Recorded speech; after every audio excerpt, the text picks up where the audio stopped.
Hello everyone, this is Vidhya from the Heritage with Vidhya YouTube channel.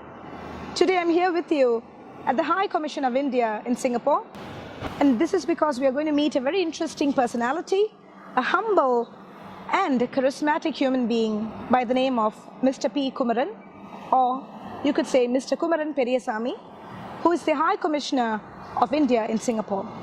Come, let's go chat with him.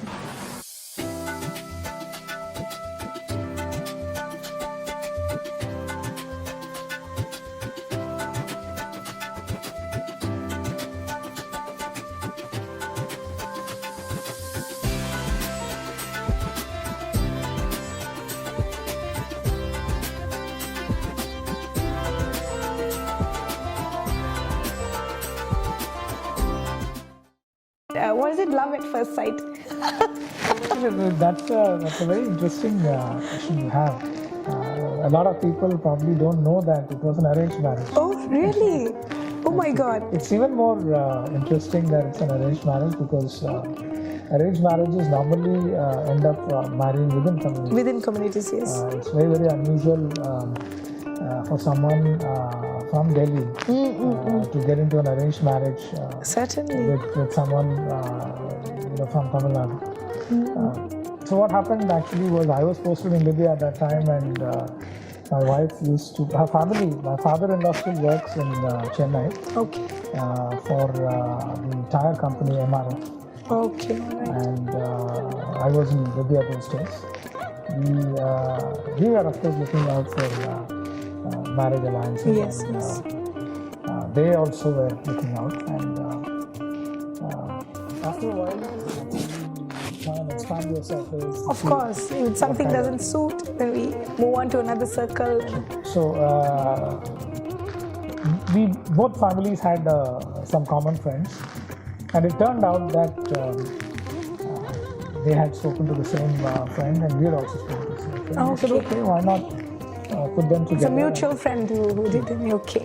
And my parents went and met them at their house, met my in-laws at their house, and they took the dialogue forward. Then I had a visit a month or two later from Vidhya, and we took it forward. So it was... it's amazing to hear this, yes. Not as romantic as you would have expected, but... It's not those Bollywood movies, but Bollywood or Indian movies. Beautiful love blossoming out of different communities, At the end of the day, we are all human beings and souls. It's not a story that can make a movie. Yeah.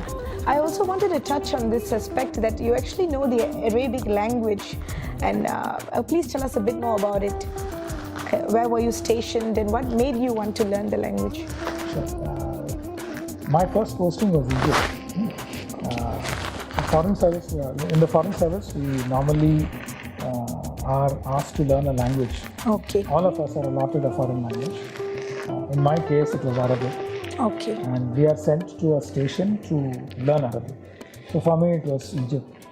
Some of my colleagues have learned the Arabic language in Lebanon, Beirut. Okay. Some others had gone to Damascus those days when it was peaceful to learn the language. And Cairo was one other place. So, and Cairo is a huge city with a large number of tourists. Egyptians are very outgoing. So it's a fantastic place to learn the language and also experiment. They're also very accommodating of mistakes you make when you are a language learner. Oh, is it okay? So they help you learn the language. That's good, yes. And unlike in a number of other capitals in the Arab world, Egyptians rely on their local dialect a lot. And more people speak Arabic than English. Right. Therefore, it makes it very, very fertile. Yes. In terms of the atmosphere to learn the language. Absolutely, yeah. To be part of the community. Egyptians have a great sense of humor.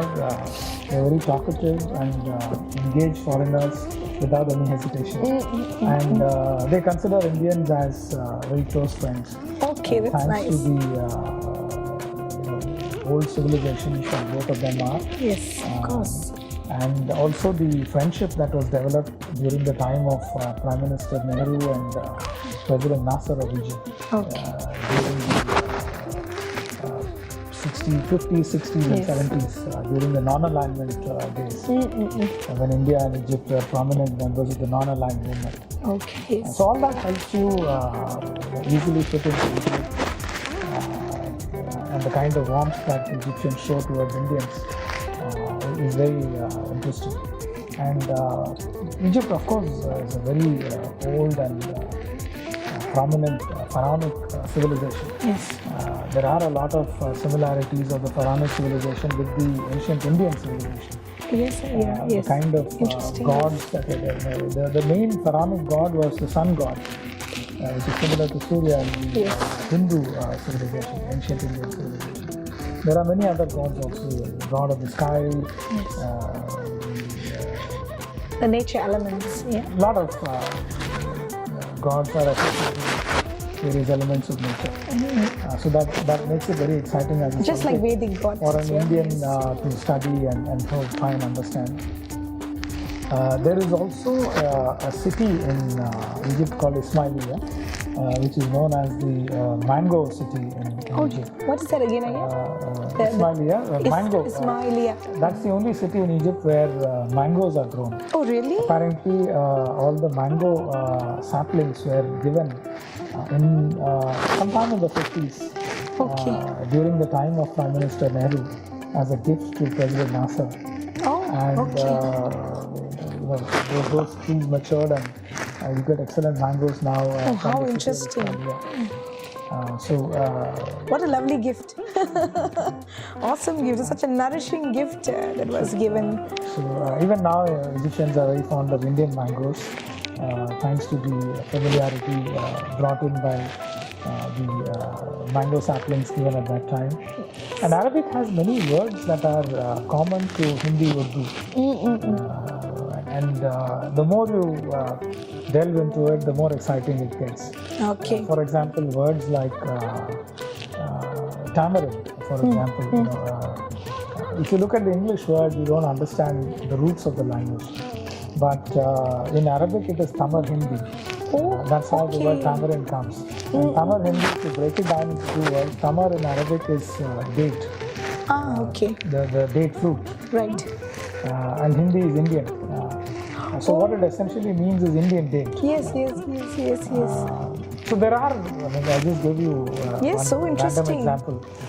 But there are a lot of exciting words like that which you can pick up and analyze. And which so many of us don't know at all. It suggests to you the ancient links between India and the Arab world. I guess one day when the pandemic is over, the High Commission could host a session on this, that would be lovely. I used to have a whole notebook with words that were common to Arabic and the kind of words we use in Hindi and Urdu. It was a very desirable notebook. It was very much in demand in our embassy in Cairo. Oh, really? Which you wrote? A lot of colleagues used to borrow it and photocopy it. Oh, wow, awesome. They found it so exciting to find so many common words used. But where is it today? I'm sure it should be lying somewhere in my God. Library. I need to... In the library? In your home library? Oh, please. I hope it is. Fine. Please search for it. Please discover it, because we will need it for the conference. I hope one day, seriously. Because when I was in college, Egyptian art was one of the aspects that really enticed me. We even dressed up as queens, Egyptian queens, and we did sessions for children. So there's something about, just like Indian mythology, something about Egyptian mythology that really lures you so strongly, The world of magic, but not too magical, because it still relates to everyday life. There is what opened up the world to Egypt was the fact that the Egyptian pharaonic script, hieroglyphics, could be deciphered from the Rosetta, famous Rosetta. Yes, of course, Once the script was understood, they were able to decode all the stories, and therefore it became a vast treasure house of information about the pharaonic civilization. Unfortunately, that has not happened for the Indus Valley civilization. Oh, yes. That script has not been able to be deciphered. But why why do you think so? Yeah. What is stopping the decipherment? What do you think, in your opinion? It was entirely luck. I think the Rosetta Stone had the same text written in 3 languages. Oh. And one of them was ancient Greek. Yes. So the deciphering scientist was able to compare ancient Greek, which still had connection with modern Greek, Yes, and he was able to crack the code in a fairly efficient way. Yes.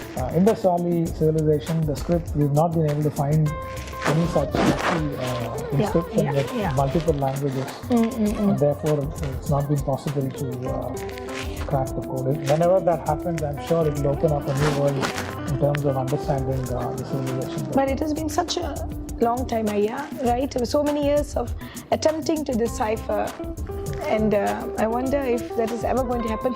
But that's been fortunate.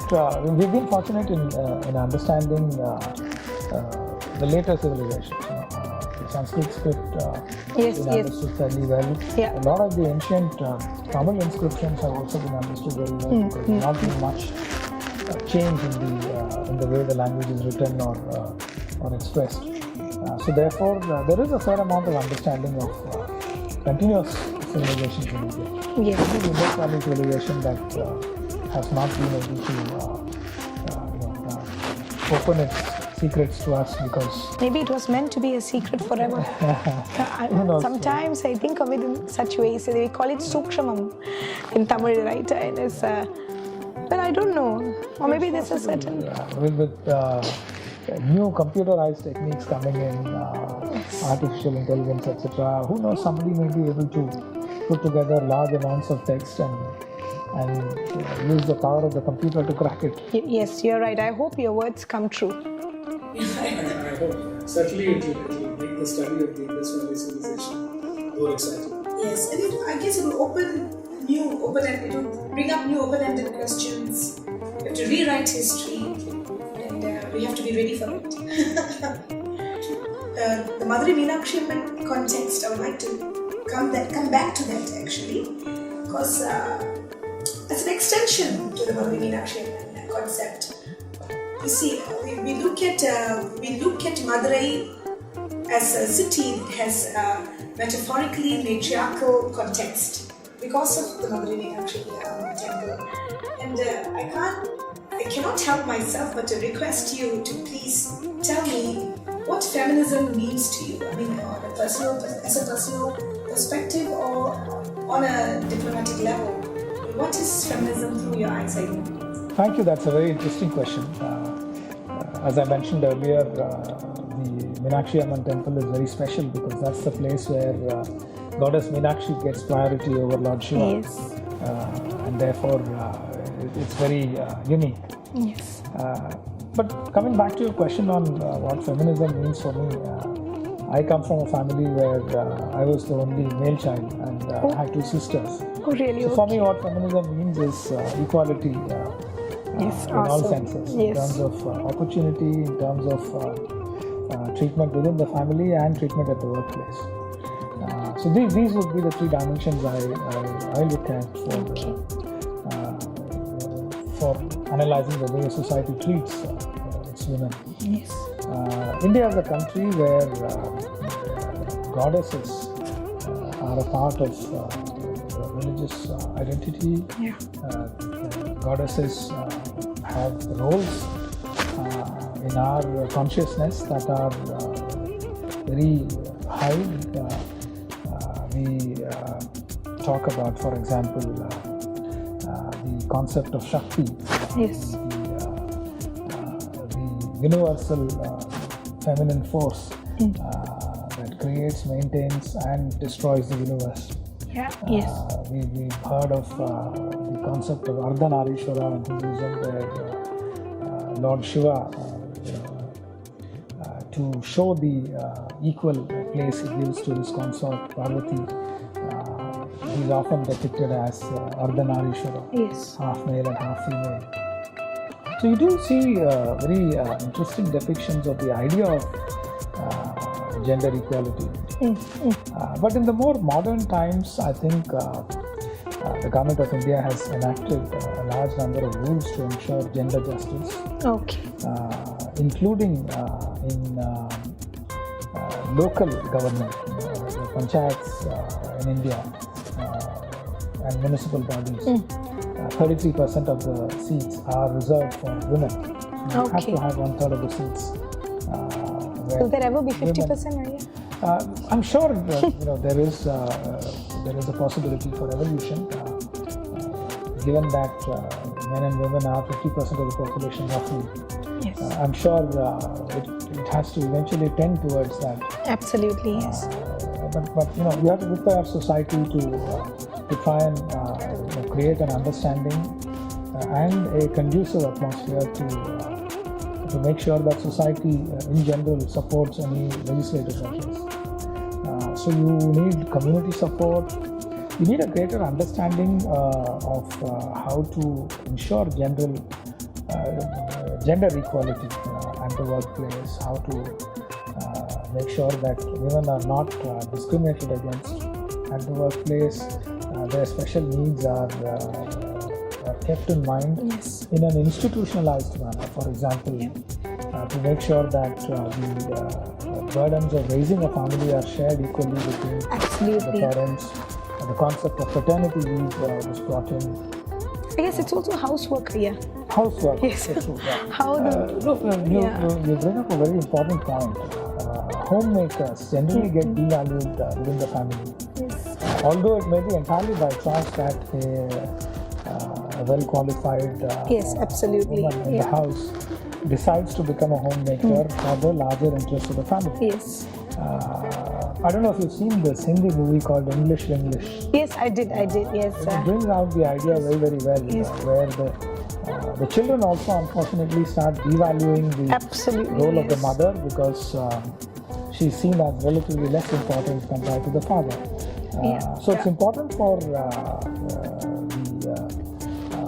father, for example, to try and generate a sense of importance of the mother and the children. Like set an example. Set an example in the way the mother is treated, and also to ensure that the overall atmosphere in the house does not create an impression that there are only some things that the mother can do and not the other things. Yes.